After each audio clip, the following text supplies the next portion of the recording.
object near it. There was something in her whole attitude and manner calculated to impress the deepest terror on the beholder, and Alan gazed upon her with an awe which momently increased. Lady Rookwood's bearing was as proud and erect as we have formerly described it to have been. Her brow was haughtily bent, her chiselled lip as disdainfully curled, but the staring, changeless eye, and the deep-heaved sob which occasionally escaped her, betrayed how much she was under the influence of mortal terror. Alan watched her in amazement. He knew not how the scene was likely to terminate, nor what could have induced her to visit this ghostly spot at such an hour, and alone. But he resolved to abide the issue in silence, profound as her own. After a time, however, his impatience got the better of his fears and scruples, and he spoke. "What doth Lady Rookwood in the abode of the dead?" asked he, at length. She started at the sound of his voice, but still kept her eye fixed upon the vacancy.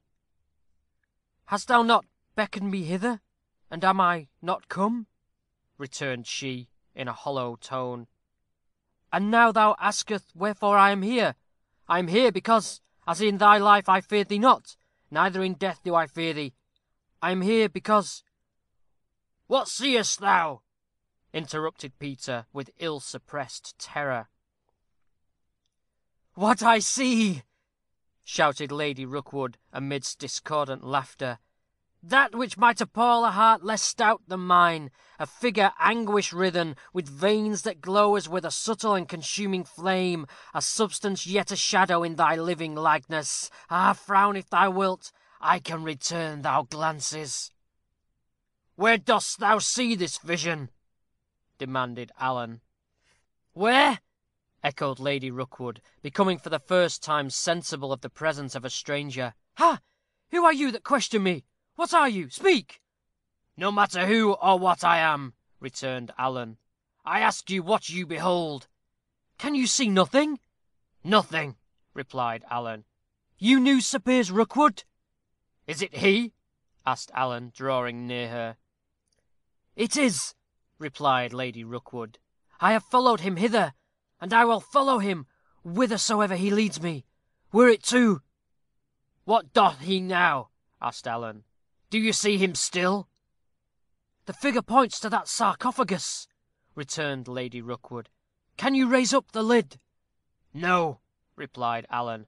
"My strength will not avail to lift it." "Yet let the trial be made," said Lady Rookwood. "The figure points there still. My own arm shall aid you." Alan watched her in dumb wonder. She advanced towards the marble monument, and beckoned him to follow. He reluctantly complied. Without any expectation of being able to move the ponderous lid of the sarcophagus, at Lady Rookwood's renewed request, he applied himself to the task. What was his surprise, when, beneath their united efforts, he found the ponderous slab slowly revolve upon its vast hinges, and, with little further difficulty, it was completely elevated, though it still required the exertion of all Alan's strength to prop it open and prevent it falling back. "What does it contain?" asked Lady Rookwood. "A warrior's ashes," returned Alan. "There is a rusty dagger upon a fold of faded linen," cried Lady Rookwood, holding down the light. "It is the weapon with which the first dame of the house of Rookwood was stabbed," said Alan, with a grim smile, "which whoso findeth in the tomb shall clutch until the hour of doom, and when 'tis grasped by hand of clay, the curse of blood shall pass away. So saith the rhyme. Have you seen enough?" "No," said Lady Rookwood, precipitating herself into the marble coffin. "That weapon shall be mine." "Come forth, come forth," cried Alan. "My arm trembles. I cannot support the lid."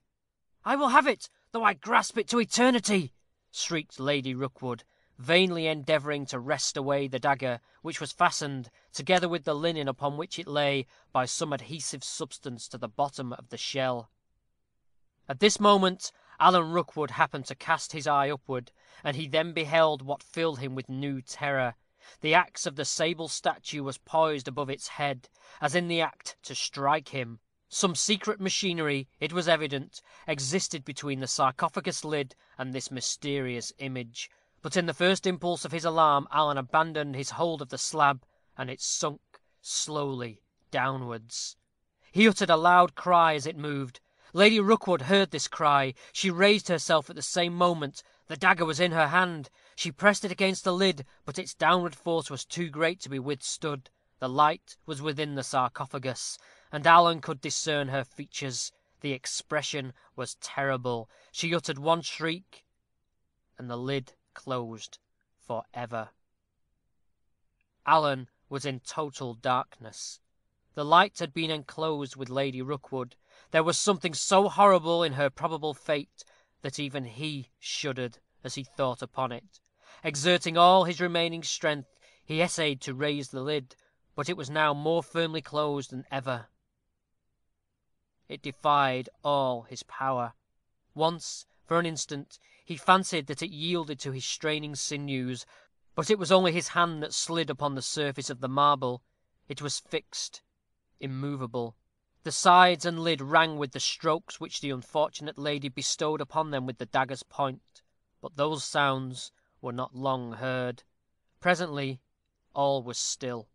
The marble ceased to vibrate with her blows. Alan struck the lid with his knuckles, but no response was returned. All was silent. He now turned his attention to his own situation, which had become sufficiently alarming. An hour must have elapsed, yet Luke had not arrived. The door of the vault was closed. The key was in the lock, and on the outside. He was himself a prisoner within the tomb. What if Luke should not return? What if he were slain, as it might chance, in the enterprise? That thought flashed across his brain like an electric shock. None knew of his retreat but his grandson. He might perish of famine within this desolate vault. He checked this notion as soon as it was formed. It was too dreadful to be indulged in. 1,000 circumstances might conspire to detain Luke. He was sure to come, yet the solitude, the darkness was awful, almost intolerable. The dying and the dead were around him. He dared not stir. Another hour, an age it seemed to him, had passed. Still Luke came not. Horrible forebodings crossed him, but he would not surrender himself to them. He rose, and crawled in the direction, as he supposed, of the door, fearful even of the stealthy sound of his own footsteps. He reached it, and his heart once more throbbed with hope. He bent his ear to the key. He drew in his breath. He listened for some sound, but nothing was to be heard. A groan would have been almost music in his ears. Another hour was gone. He was now a prey to the most frightful apprehensions, agitated in turns by the wildest emotions of rage and terror.